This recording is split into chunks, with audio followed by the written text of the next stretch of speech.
What's something you were told you would grow out of, but never did? Story 1. Gaming. When are you going to stop enjoying your hobby? When I'm dead.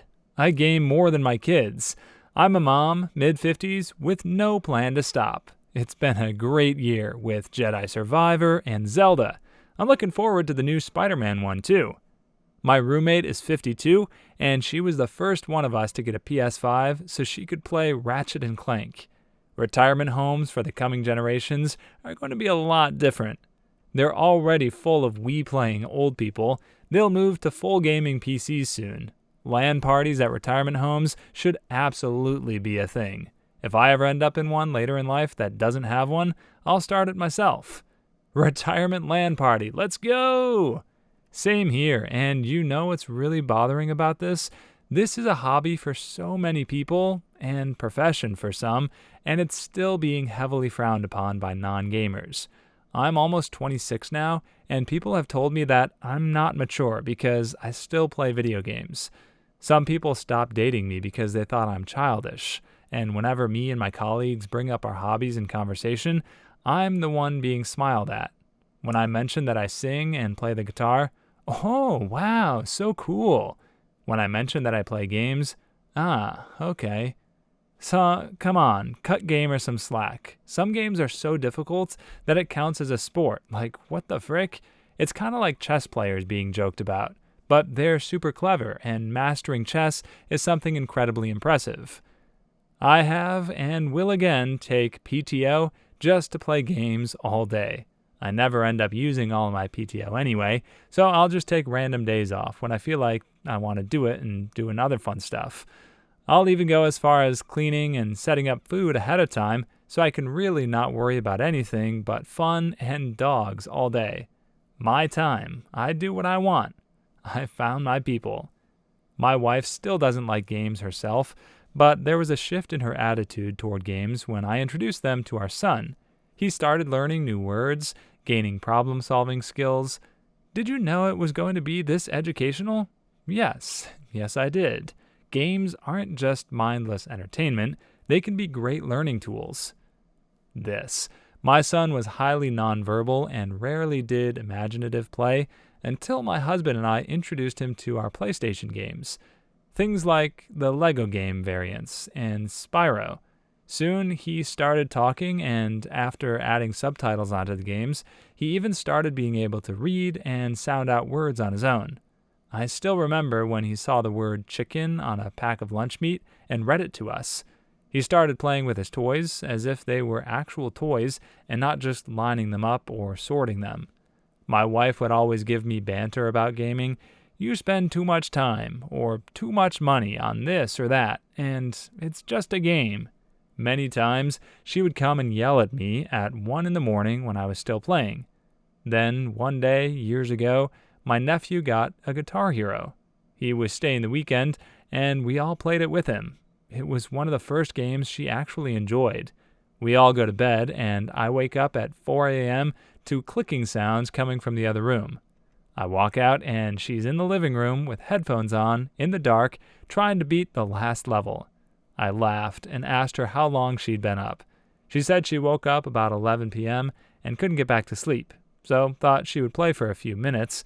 I told her it was 4 a.m., and her jaw dropped. I gave her all kinds of stuff in a joking way, and she said she finally understood how you can lose track of time. She only thought she'd been playing for like an hour. Let's just say that I get about 10% of the stuff that I used to get since then. Story 2. Cartoons.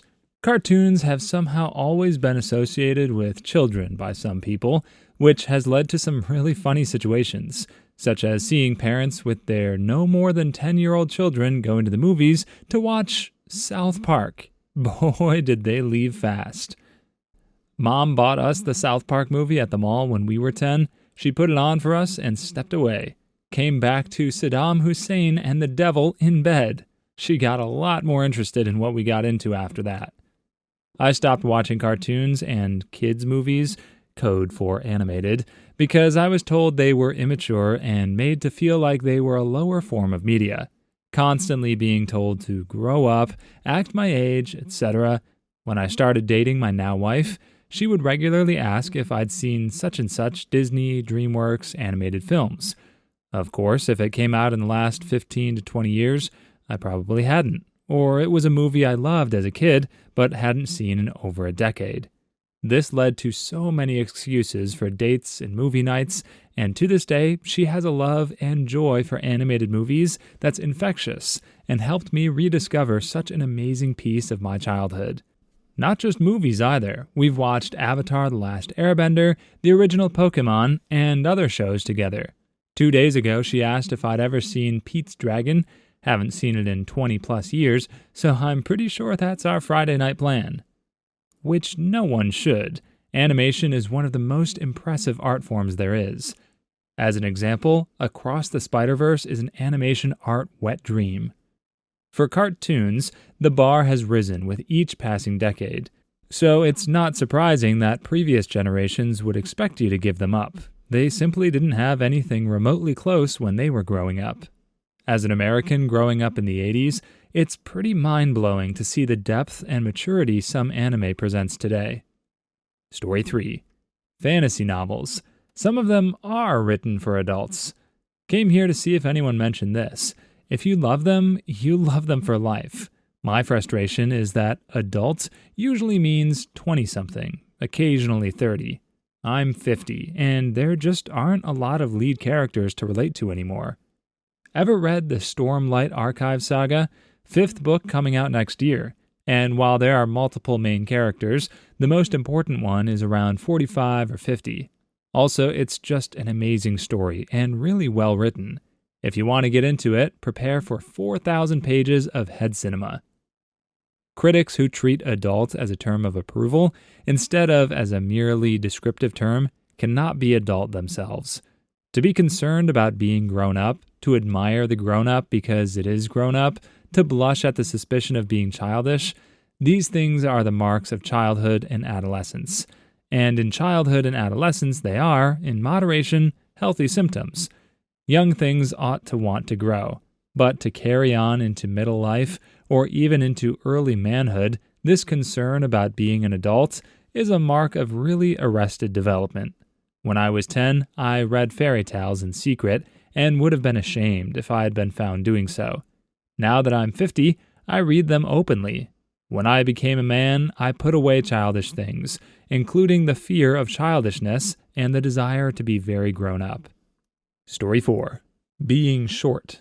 I'm a guy who topped out at 5 foot 5.5 inches. That 0.5 was important to me for some reason. Now that I'm into my 7th decade, life and gravity seem to have beaten me down to 5 foot 4, maybe 5 foot 4.5 on a good day with a full moon providing slight relief from gravity.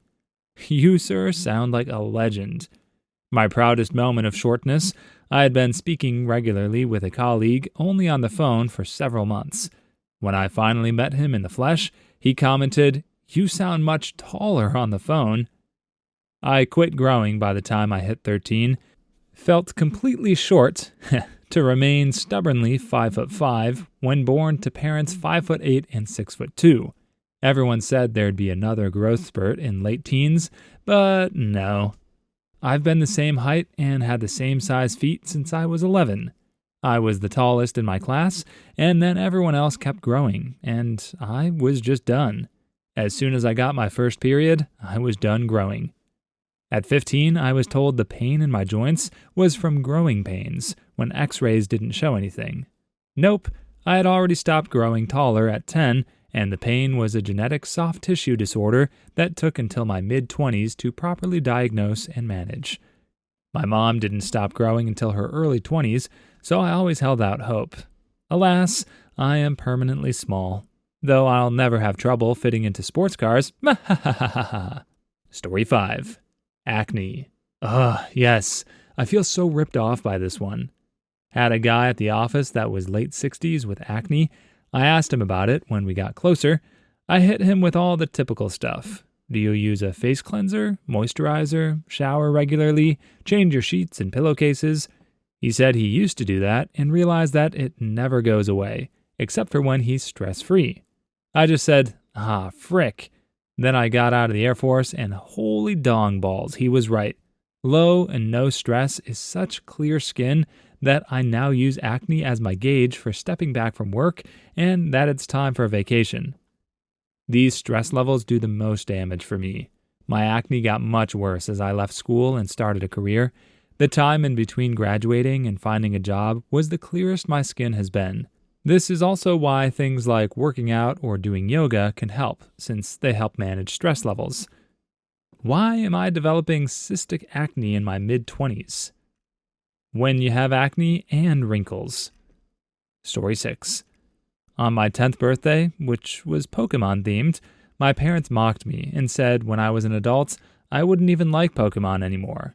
Well, I'm 29 now and still freaking love Pokemon. Why would you mock a 10-year-old kid for liking stuff? God, Napoleon, give me some of your tots. Some people are grown-ups, but they can't act like ones, I guess. Same here, 32 and still obsessed.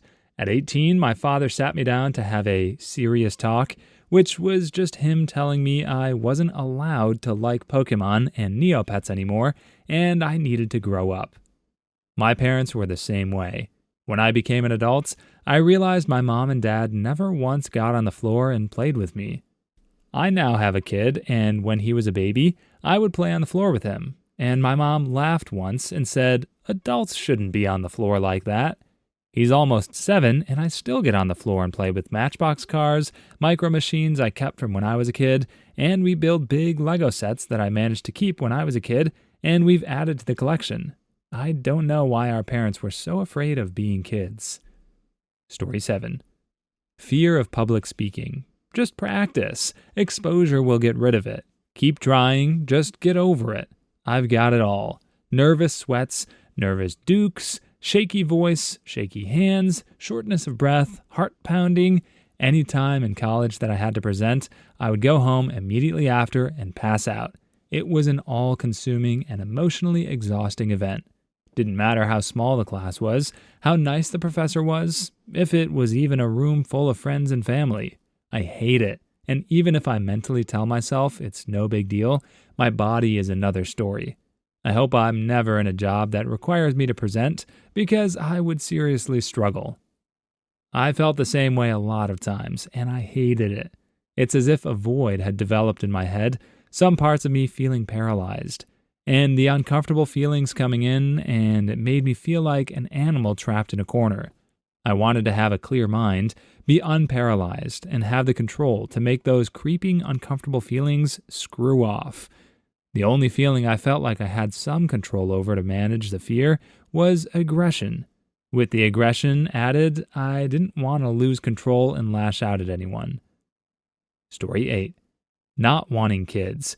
I have never wanted kids, and everyone around me acted like I would change my mind or regret my decision, especially when I got my tubes tied. My husband and I are now solidly middle-aged and still feel that not having kids was the best decision we ever made.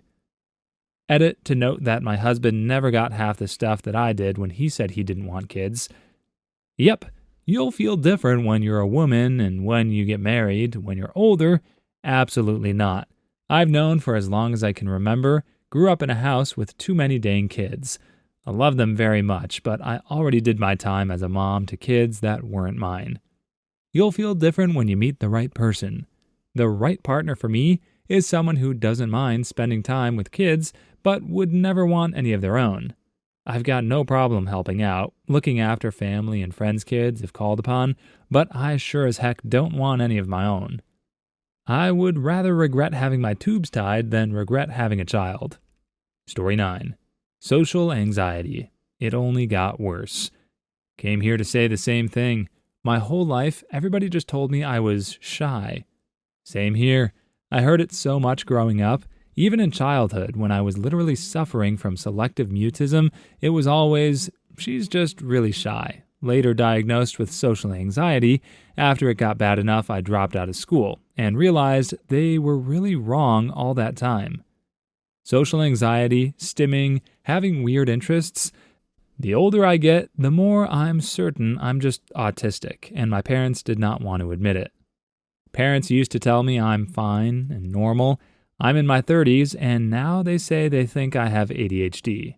A bit freaking late now, ain't it? Story 10. The punk Gothic culture of the 90s, 2000s era. 30s and still rocking it.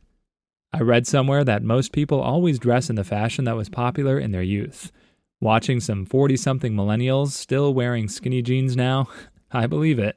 Hell, my 50-something-year-old uncle is still sporting the plaid-shirted grunge look.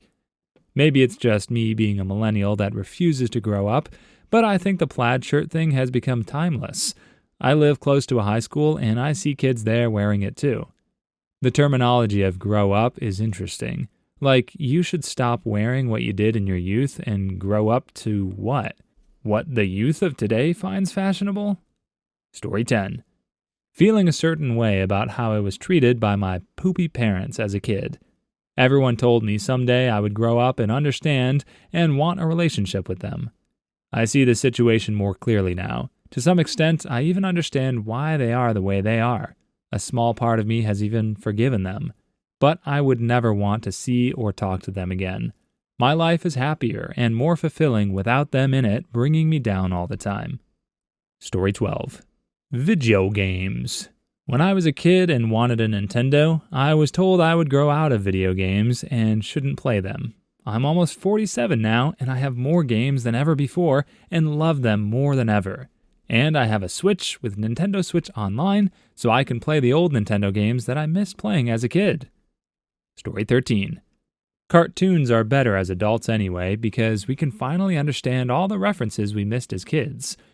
Most of the jokes in Warner Brothers cartoons are basically only funny if you're an adult. I loved Animaniacs as a kid. I also love it as an adult.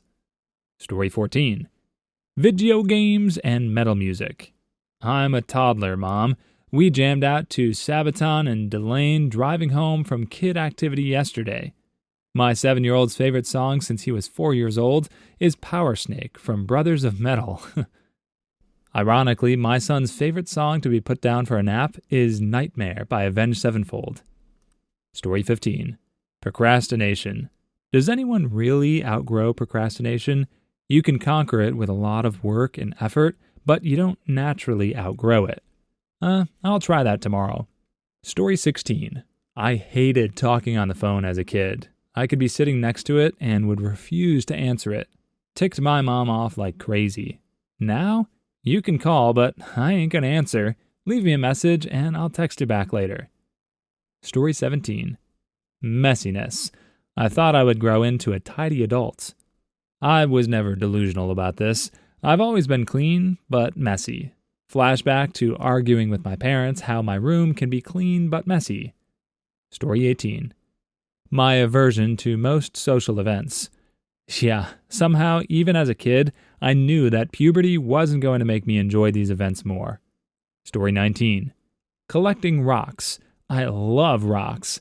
I went for a hike the other day and came back with my pockets full of rocks and 2 big ones in my hands.